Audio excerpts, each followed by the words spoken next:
Welcome back. Darling, the fantasy you're about to hear gets very intimate. To hear the full extended ending and see the private artwork, unlock my Patreon using the link below.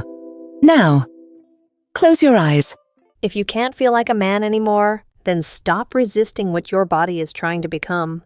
My mother's voice drifted through the quiet, sun-drenched sanctuary of my childhood bedroom. It was a soft velvet blade that slid effortlessly between my ribs, finding the hollow, echoing cavern where my male pride used to reside. She stood in the doorway, her eyes brimming with a terrifying, devastatingly maternal pity. I sat on the edge of the mattress, my heavy, broad shoulders slumped in complete and utter defeat. I had been brought here, to the family home, immediately following the terrifying initiation of the experimental pill. The sterile, aggressive rigidity of the military base was gone. I was completely unanchored.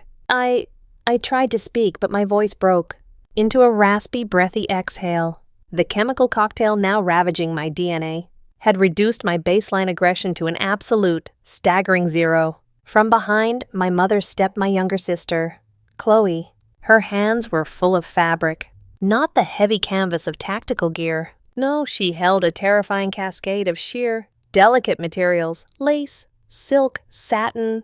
Chloe laid the garments out across the foot of my bed. There was no forceful command in her movements, no aggression for my dormant instincts to push back against. It was just a quiet, gentle challenge, a deeply insidious invitation to surrender. "Just try," Chloe murmured, her voice a soothing hum that settled directly into my fragile, rapidly unraveling nervous system.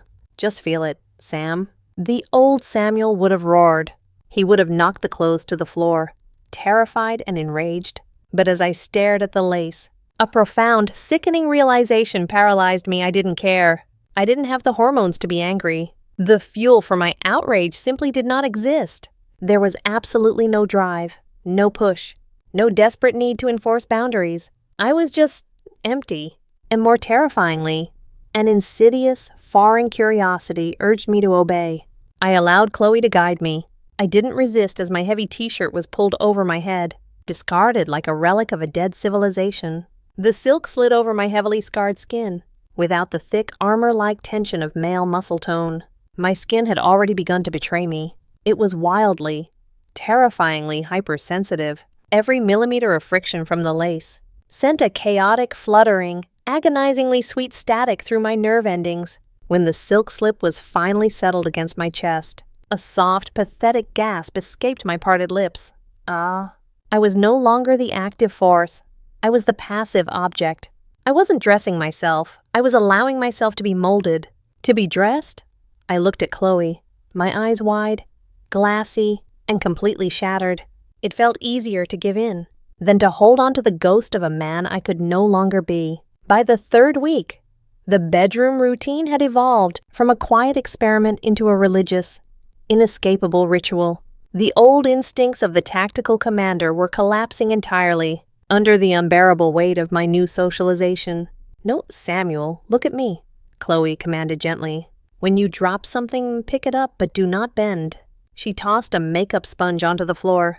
My military muscle memory fired, my core braced, my feet planted wide to establish dominance and balance. I tried to bend like a man. "Stop," Chloe corrected immediately, her hands touching my hips, physically pushing them together, knees pinned, always together. "You don't take up space anymore. You make yourself small. Keep your spine straight, sink down through the knees, and angle your legs to the side." The sheer naturalness of the posture, the complete elimination of a defensive, widened stance, made me feel breathtakingly exposed. I was deliberately disabling my own physical advantages. The tight cinch of the dress, the desperate, trembling strain in my calves, it was completely overwhelming. I wasn't just wearing clothes. The clothes were commanding my physiology. "Good," Chloe murmured, her voice a terrifying reward. "Now look in the mirror." I rose slowly and dragged my eyes to the vanity mirror. My breath completely vanished from my lungs. I stared at the reflection, trying frantically to summon the roaring fury of the soldier, trying to force my shoulders to flare out in an aggressive V. "Come on, lock it down. You're a predator." I screamed at my own reflection, but my shoulders wouldn't flare. Under the influence of the daily pill, my heavy muscles felt lethargic, doughy, completely devoid of tension. The dress clung to me softly. My lips were stained a faint, rosy pink. My eyelashes had been coated, drawing agonizing attention to the deeply vulnerable, terrified width of my eyes. A new, foreign, utterly terrifying thought bubbled up from the darkest, most profoundly rewritten corner of my changing brain. How do I look? Is my waist small enough in this? Does the color wash me out? No, my internal monologue shrieked in absolute horror. As the tears spilled over my lashes, I shouldn't care, I am a man.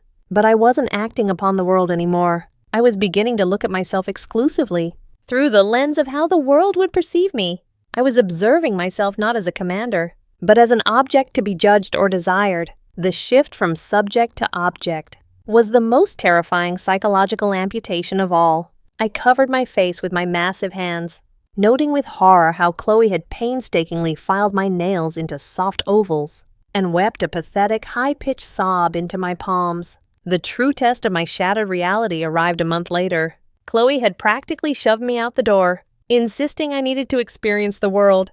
I was wearing a soft beige wrap dress and low, nude heels that clicked rhythmically, terrifyingly against the pavement.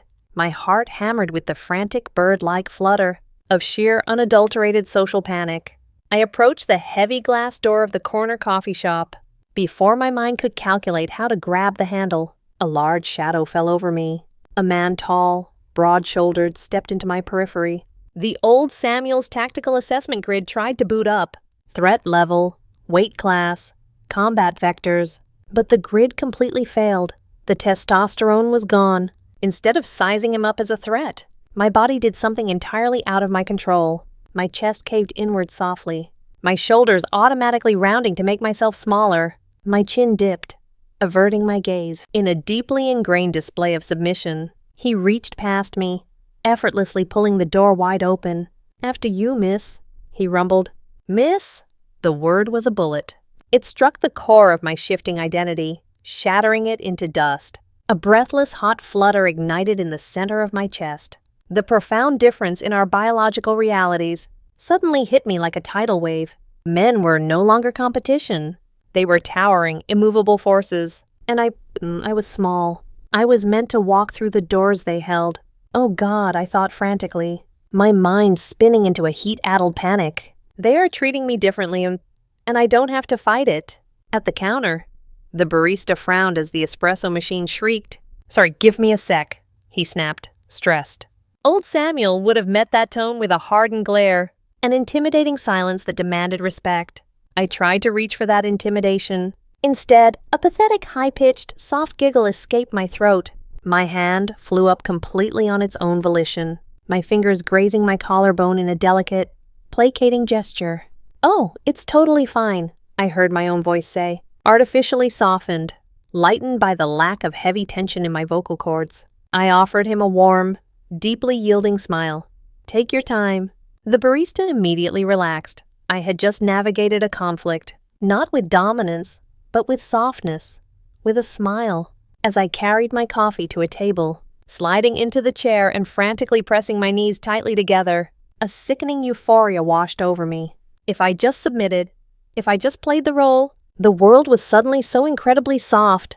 But the absolute, undeniable end of the road happened in the suffocating darkness of my bedroom. Roughly 6 months into the protocol, I woke up, and the world was wrong. A deep, grinding, terrifyingly rhythmic cramp was violently twisting the core of my lower abdomen.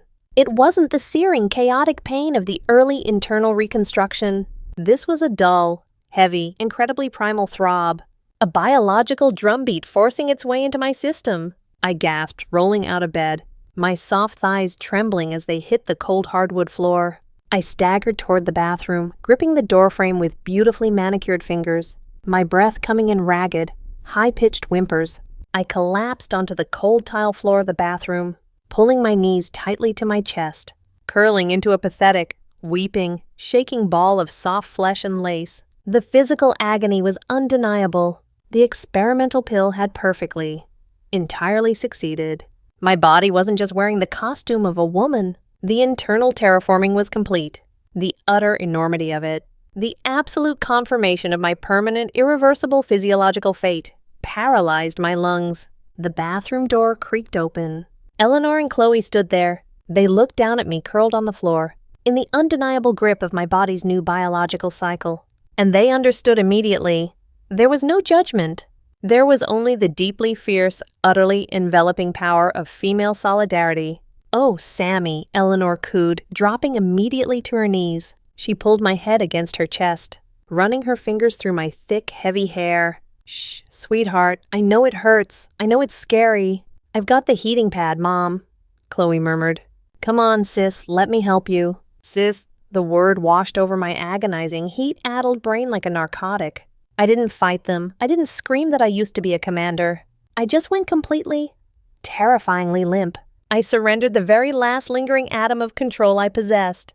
To the women pulling me up from the floor, I allowed them to guide me back to the bed, to tuck me under the heavy, cold silk sheets. The house was completely silent. I lay flat on my back, the electric heat of the pad radiating deeply into my intensely cramping lower stomach. I stared up at the ceiling, my chest rising and falling in shallow, breathy rhythms. My thick hair fanned out across the pillow. I reached inside myself, searching for Samuel one last time. I searched for the commander, the angry, broad-shouldered beast who had demanded the universe bend to his iron will. Nothing. The line was entirely dead. The silence in my head wasn't a traumatic void anymore. It was the quiet, serene stability of a completely new form. I was Samantha. I wasn't an alpha. I wasn't a predator.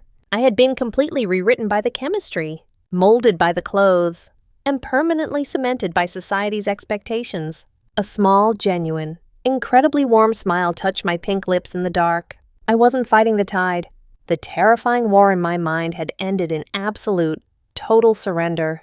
I closed my eyes, my beautifully soft hands resting lightly over my stomach, and for the first time in over a year, I just breathed. I just existed, not as a ghost, not as a weapon, but merely as a woman, waiting softly in the dark for whatever the next dawn would ask her to submit to. The story doesn't end here. Things are about to get a lot more feminine. Unlock the uncensored chapter on my Patreon, link in description and pinned comment.